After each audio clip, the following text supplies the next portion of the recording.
Halo, selamat pagi. Assalamualaikum warahmatullahi wabarakatuh. Jumpa lagi dalam materi budaya keselamatan, keamanan, dan kenyamanan dalam bertransportasi. Ya. Jadi, teman-teman sekalian, ketika kapal mengalami kecelakaan, tentu tidak ada satu orang pun yang berkehendak. Namun demikian, tetap kita harus menjaga ya atau mengantisipasi. Dan apabila sudah terjadi kecelakaan, ya tentunya kita harus melakukan proses mitigasi ya atau penyelamatan. Penyelamatan berikutnya.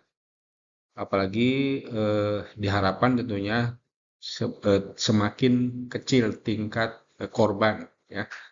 Nah, kami pernah melaksanakan proses pencarian di bawah air. Nah, ini juga tentu dijadikan bahan pembelajaran ya atau lesson learn. Semoga tidak terjadi pada kapal teman-teman sekalian. Ini kejadiannya waktu itu di Teluk Balikpapan. Kalau teman-teman mengikuti beritanya, ada kapal namanya Everjager ya. Everjager yang eh, sangat tragis ya kejadiannya. Kapal itu mengalami terbakar juga. Jadi dia terbakar dan akhirnya sampai kapalnya itu ditahan, tidak bisa digunakan lagi karena memang dijadikan alat bukti oleh kepolisian.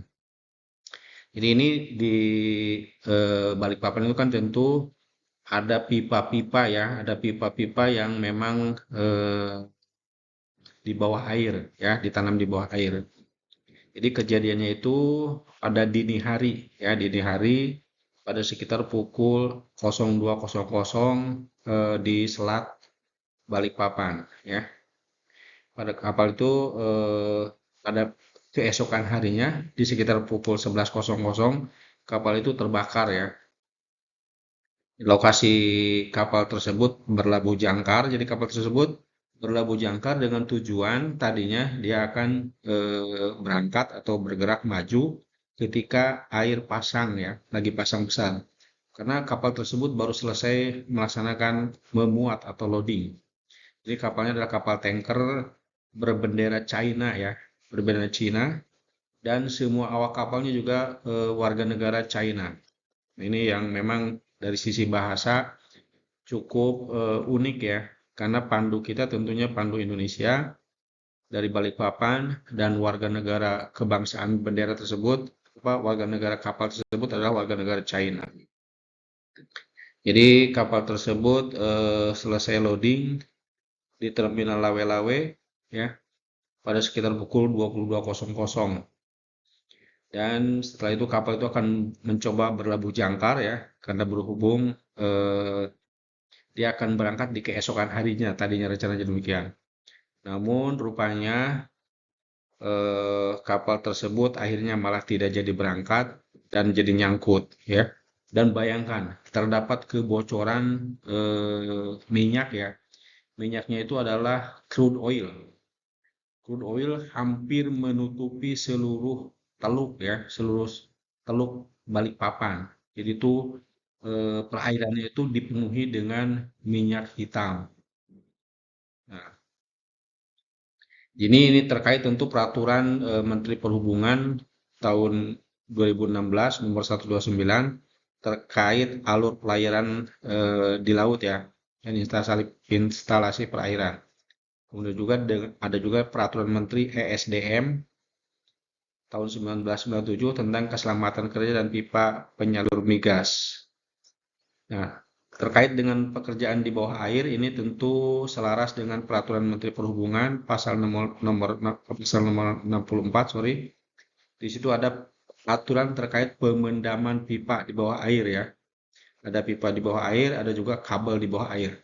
Nah, ini yang patut harus teman-teman juga sebagai di manager level ya karena Anda adalah kelas 2 dan nanti kelas 1, saya harapkan demikian. Tentu Anda semua harus memahami bagaimana kabel dan pipa itu harus ditanam di bawah, bukan hanya digelar ya, bukan hanya digelar di seabed atau di atas permukaan dasar laut. Namun aturannya itu harus ditanam ya. Nah, ini ada beberapa kapal yang berlabuh jangkar dan rupanya nyangkut di pipa. Seperti ini di aturan Menteri Perhubungan juga sebenarnya dinyatakan pemendaman seperti yang dimaksud ayat 1 dilakukan dengan ketentuan instalasi di bawah air dari garis pantai menuju lepas pantai dengan kedalaman itu 20 meter ya, harusnya di dalam dipendam 20 meter. Dipendam 2 meter di bawah permukaan dasar. Jadi apabila dia udah ada di dasar laut, di dasarnya di seabed, ya, itu pun harus dipendam lagi sedalam 2 meter.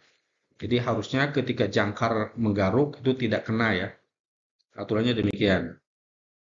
Juga dengan di peraturan ESDM juga dinyatakan demikian. Jadi pipa penyalur dan gelar itu eh, wajib ditanam ya, dinyatakan demikian. Di aturannya itu demikian. Wajib ditanam dengan kedalaman sekurang-kurangnya 2 meter di bawah dasar seabed ya, atau permukaan dasar air laut.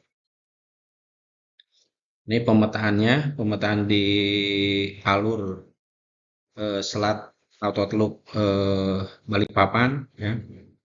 Yang tindakan yang telah dilakukan oleh SDM yaitu juga dinyatakan bahwa di pasal 24 bahwa pengusaha itu wajib memasang dan memelihara marka. Jadi apabila ada ditanam pipa di bawah laut, itu harusnya ada tandanya di peta. Ini walaupun sebetulnya mungkin ini bagi teman-teman yang di nautika ya, teman-teman yang di nautika atau officer.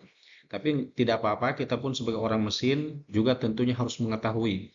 Karena ketika terjadi kecelakaan, yang seperti contoh yang Everjager ya, ini kejadiannya tahun 2018. Silakan teman-teman searching Everjager ya, kapal China itu nyangkut di Teluk Balikpapan dan akhirnya kapal tersebut sampai tidak dapat beroperasi kembali.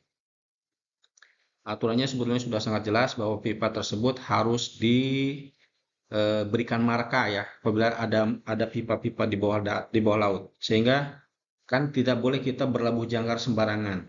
Maka itu harus dicek dulu. Untuk teman-teman di nautika atau di dek, saya yakin semuanya sudah paham ya. Di situ ada penyataan dilarang keras atau ada awas di petanya pun biasanya dituliskan demikian. Zona keamanan juga demikian. Dari Kementerian Perhubungan ya, tentunya ada yang disebut dengan zona aman, ada zona terlarang ya. Itu semua tentu ditentukan atau dicantumkan di peta. Dan ini juga tentunya koordinasi dengan Dinas Pushidros ya, Pusat Hidrografi dan Oceanografi.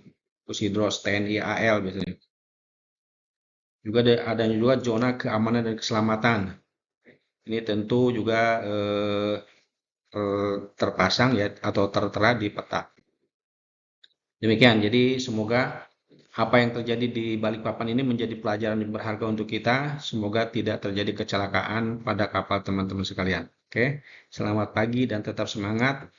Selalu utamakan keselamatan ya, karena keselamatan milik kita bersama. Demikian, selamat pagi dan assalamualaikum warahmatullahi wabarakatuh.